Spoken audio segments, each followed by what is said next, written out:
दोस्तों, जब भी हम एक बड़े हॉस्पिटल में जाते हैं तो हमें सब तरह के डॉक्टर मिल जाते हैं। जनरल फिजिशियन मिल जाते हैं, दिमाग के न्यूरोलॉजिस्ट मिल जाते हैं, हमें साइकेट्रिस्ट मिल जाते हैं, आँखों के डॉक्टर मिल जाते हैं, नाक कान गले के डॉक्टर मिल जाते हैं, दिल के डॉक्टर मिल जाते हैं, छाती के डॉक्टर मिल जाते हैं, पेट के डॉक्टर मिल जाते हैं, किडनी के डॉक्टर मिल जाते हैं, हड्डी टूट जाए तो ऑर्थो के डॉक्टर मिल जाते हैं, स्किन के डॉक्टर मिल जाते हैं और हार्मोन्स के डॉक्टर मिल जाते हैं और हर तरह के डॉक्टर हमें मिल जाते हैं। यहाँ तक कि अगर बच्चा नहीं हो रहा हो तो इनफर्टिलिटी स्पेशलिस्ट भी मिल जाते हैं। लेकिन जब बात आती है सेक्सुअल प्रॉब्लम की तो सेक्सोलॉजिस्ट नहीं मिलते। ऐसा डिपार्टमेंट नहीं मिलता जहाँ पे आगे लिखा हो सेक्सोलॉजिस्ट डिपार्टमेंट। तो दोस्तों, आज हम यही समझेंगे कि बड़े हॉस्पिटल में सेक्सोलॉजिस्ट क्यों नहीं मिलते। हेलो फ्रेंड्स, मेरा नाम है डॉक्टर आशीष कुमार मित्तल। मैं एक senior consultant psychiatrist, de addiction specialist and psychosexual problem specialist हूँ और मैं गुड़गांव में प्रैक्टिस करता हूँ।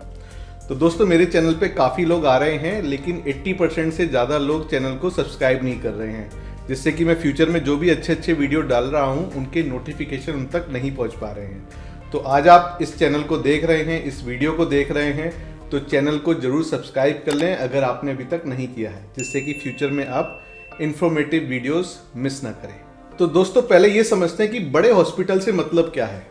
अगर हम गवर्नमेंट सेटअप की बात करें तो पीजीआई, एम्स, जो गवर्नमेंट के मेडिकल कॉलेज हैं उनसे जो लगते हुए हॉस्पिटल हैं उनको बड़े हॉस्पिटल कहा जाता है। अगर हम प्राइवेट सेक्टर की बात करें तो कुछ हॉस्पिटल जैसे Max, Fortis, Columbia Asia, Artemis, Paras, ये सारे बड़े हॉस्पिटल्स के नाम हैं और इनकी अलग अलग सिटीज़ में चेन भी बनी हुई हैं, डिफरेंट ब्रांचेस बनी हुई हैं। तो ये बड़े हॉस्पिटल्स के एग्जाम्पल हैं। अगर हमको कोई भी बीमारी होती है, चाहे वो सिंपल हेडेक से लेके एक बड़ी बीमारी जैसे कि कैंसर का इलाज या सर्जरी हो, तो हम इन बड़े हॉस्पिटल्स में जाते हैं। लेकिन जब सेक्सुअल प्रॉब्लम की बात आती है तो हमें इसके डॉक्टर नहीं मिलते। तो इसके लिए हमें बड़े हॉस्पिटल्स को समझना होगा। तो जो बड़े हॉस्पिटल्स होते हैं, सबसे पहले ये समझना है कि उनमें जो मेडिसिन प्रैक्टिस होती है वो है मॉडर्न मेडिसिन या एलोपैथी, उसमें प्रैक्टिस करते हैं लोग। वहाँ इंग्लिश दवाइयाँ लिखते हैं और जो न्यू साइंस के हिसाब से, एडवांस साइंस के हिसाब से जो सर्जरीज आती हैं वो वहाँ पे परफॉर्म होती हैं, उनके ऑपरेशन वहाँ किए जाते हैं। दूसरा चीज़ ये समझना होगा, जो बड़े हॉस्पिटल्स में डॉक्टर होते हैं जिनके मैंने नाम लिए हैं, उनके हॉस्पिटल्स की प्राइमरी क्वालिफिकेशन होती है MBBS। उसके बाद स्पेशलिस्ट डॉक्टर होते हैं जो कि MD MS होते हैं।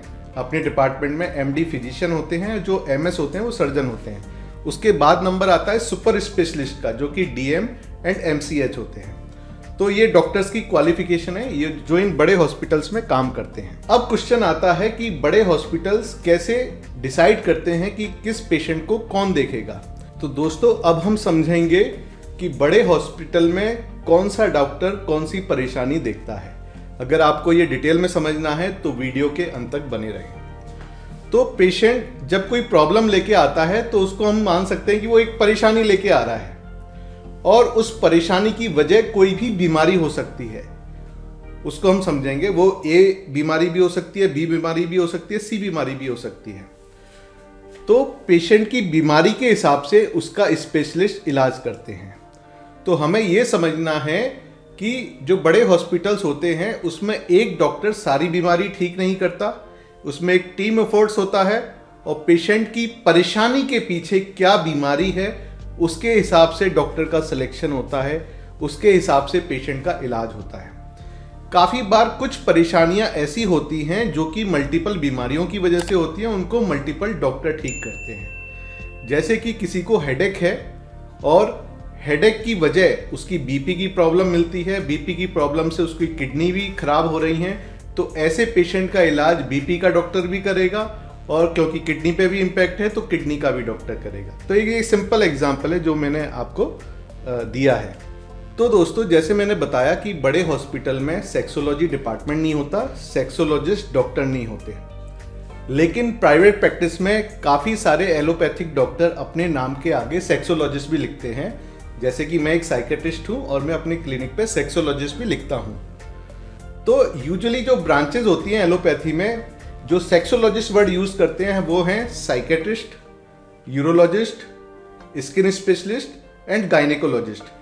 इनके अलावा लोग अपने एक्सपीरियंस एंड इंटरेस्ट के हिसाब से भी, अगर वो सेक्सुअल डिसऑर्डर में प्रैक्टिस कर रहे हैं, उन्होंने ट्रेनिंग ली है, तो वो अपने नाम के आगे सेक्सोलॉजिस्ट वर्ड यूज करते हैं। इसके अलावा काफ़ी जो गवर्नमेंट के बड़े हॉस्पिटल हैं, उनमें कुछ हॉस्पिटल्स में मैरिटल एंड सेक्सुअल क्लिनिक नाम का डिपार्टमेंट होता है, जो कि यूजुअली साइकोलॉजिस्ट एंड साइकेट्रिस्ट के द्वारा रन किया जाता है। अब दोस्तों, मैंने आपको बताया कि कोई भी मरीज कोई परेशानी लेके आता है, तो वो परेशानी किस बीमारी की वजह से है, उसके हिसाब से डॉक्टर का सिलेक्शन किया जाता है एलोपैथी में। तो इसका सिंपल सा एग्जांपल मैं सिर के दर्द से आपको समझाना चाहता हूँ। अगर मान लो किसी मरीज को सिर का दर्द है, अगर वो माइग्रेन की वजह से है, तो उसको जनरल फिजिशियन, न्यूरोलॉजिस्ट या साइकेट्रिस्ट ठीक करेंगे। अगर वही सिर का दर्द आंखों में कोई प्रॉब्लम है और उस आंखों के जोर की वजह से सिर का दर्द हो रहा है, तो उसको आई के डॉक्टर, आंखों के डॉक्टर ठीक करेंगे। अगर यही सिर का दर्द कोई नाक में या कान में कोई प्रॉब्लम है, तो उसको नाक कान गले के डॉक्टर ठीक करेंगे। जैसे कि अगर कान में काफ़ी सारा मैल इकट्ठा हो जाए तो सिर का दर्द हो जाता है, तो उसको नाक कान गले का डॉक्टर ठीक करेगा। अगर किसी को सिर का दर्द बहुत ज़्यादा बीपी होने की वजह से हो रहा है, तो उसको जनरल फिजिशियन या उसके फैमिली फिजिशियन ठीक करेंगे। अगर किसी को सिर का दर्द उसके दांत में प्रॉब्लम है, उसकी वजह से हो रहा है, तो उसको डेंटिस्ट ठीक करेंगे। और अगर किसी को सिर का दर्द एंजाइटी, स्ट्रेस या टेंशन की वजह से हो रहा है, पेशेंट को टेंशन हेडेक हो रहा है, तो उसको साइकेट्रिस्ट ठीक करेंगे। तो दोस्तों, एक सिंपल एग्जांपल से मैंने आपको बताया कि एक ही परेशानी है सिर का दर्द, लेकिन वो डिफरेंट वजह से या डिफरेंट बीमारियों की वजह से हो सकती है, तो उसको डिफरेंट डॉक्टर एलोपैथी में ट्रीट करते हैं। एक ही डॉक्टर सारी बीमारी ठीक नहीं करता और एक ही परेशानी को एक ही डॉक्टर ठीक नहीं करता। तो ये समझने की जरूरत है एलोपैथी में। अब हम समझेंगे कॉमन सेक्सुअल प्रॉब्लम कि वो किस वजह से होती हैं और कौन उनको ठीक करता है। एक परेशानी है जो कि कॉमन सेक्सुअल प्रॉब्लम है, वो है प्री मैच्योर इजैकुलेशन या शीघ्र पतन या जल्दी स्खलन हो जाना। ये बीमारी साधारणतः स्ट्रेस, एंजाइटी, कॉन्फिडेंस कम होने की वजह से, एक्सपीरियंस कम होने की वजह से होती है। यूजुअली इसके साइकोजेनिक रीजन होते हैं और जब जांच कराई जाती है तो यूजुअली जांचों में कोई भी फाइंडिंग नहीं मिलती मरीज की।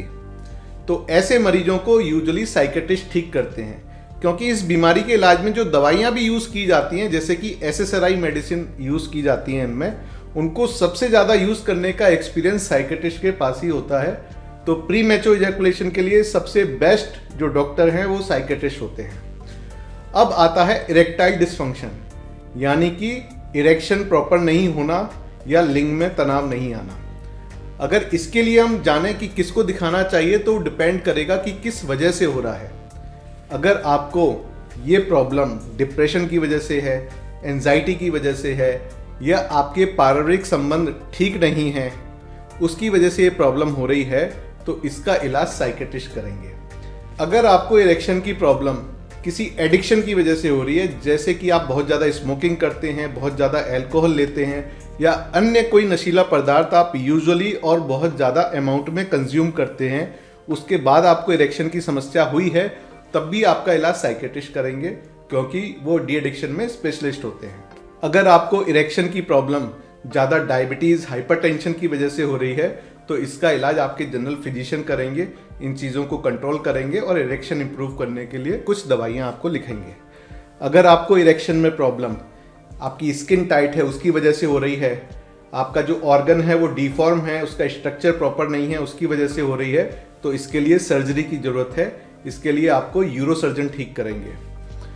और अगर किसी को इरेक्शन की बहुत ही ज़्यादा दिक्कत है, पेशेंट की एज भी ज़्यादा हो गई है और इरेक्शन का रेस्पॉन्स बहुत समय के लिए ख़त्म हो गया है, सालों हो गए हैं, पेशेंट को इरेक्शन की प्रॉब्लम परसिस्ट कर रही है, तो ऐसे में आजकल पीनाइल इम्प्लांट भी होते हैं।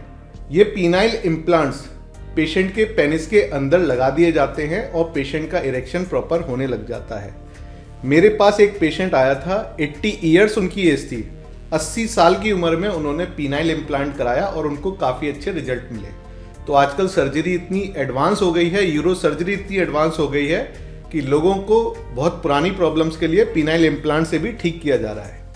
अगर किसी को बच्चा नहीं हो रहा है, इनफर्टिलिटी की प्रॉब्लम है, तो उनको गायनेकोलॉजिस्ट के पास जाना होगा। अगर किसी को स्किन में इन्फेक्शन है, सेक्सुअल ऑर्गन्स में वहाँ पे उनको इन्फेक्शन हो गया है, जिनको गुप्त रोग भी बोलते हैं, तो सबसे बेस्ट उनको लिए ठीक करने वाले डॉक्टर हैं स्किन स्पेशलिस्ट या डर्मेटोलॉजिस्ट। तो दोस्तों आज मैंने आपको बताया कि बड़े हॉस्पिटल्स में क्यों सेक्सोलॉजिस्ट वर्ड यूज नहीं किया जाता, वहाँ पे सेक्सोलॉजिस्ट स्पेसिफिक डॉक्टर नहीं होते, और कौन से डॉक्टर सेक्सोलॉजी की प्रैक्टिस करते हैं। तो दोस्तों मैंने ऐसा देखा है कि बहुत सारे डॉक्टर, उनको सेक्सोलॉजी में बहुत ज़्यादा नॉलेज है, अच्छी नॉलेज है, लेकिन वो स्टिग्मा की वजह से एलोपैथिक डॉक्टर अपने नाम के आगे सेक्सोलॉजिस्ट वर्ड यूज़ नहीं करते। तो आपको प्रॉपर ये जानने की ज़रूरत है कि अगर आपको कोई भी सेक्सुअल प्रॉब्लम है और जैसे मैंने आपको समझाया उसके हिसाब से आप डॉक्टर विजिट करें, आपकी ट्रीटमेंट का समाधान प्रॉपर हो जाएगा। अगर फिर भी आपको कन्फ्यूजन है, आप नहीं समझ पा रहे कि मेरी सेक्सुअल प्रॉब्लम है, मैं कहाँ जाऊँ, तो सबसे पहले आप अपने फैमिली फिजिशियन या जनरल फिजिशियन से ही बात कर लीजिए, तो वो आपको प्रॉपर गाइडेंस दे देंगे। तो इस तरह से आप प्रॉपर जगह पहुंच पाएंगे और अपना इलाज प्रॉपर तरीके से कर पाएंगे। लेकिन अपना इलाज किसी झोला छाप डॉक्टर से ना कराएं, किसी अनक्वालिफाइड डॉक्टर से ना कराएं, ये आपके लिए काफ़ी अच्छा रहेगा। मैं फ्रीक्वेंटली इस तरह के नॉलेजेबल वीडियो अपने चैनल पे सिंपल भाषा में, हिंदी भाषा में डालता रहता हूँ। अगर आपको फ्यूचर में ऐसे ही और वीडियो चाहिए तो हमारे चैनल से ज़रूर जुड़ें, इस चैनल को सब्सक्राइब करें, जिससे कि फ्यूचर में आने वाले वीडियो सबसे पहले और रेगुलरली आपको मिले। धन्यवाद, नमस्कार।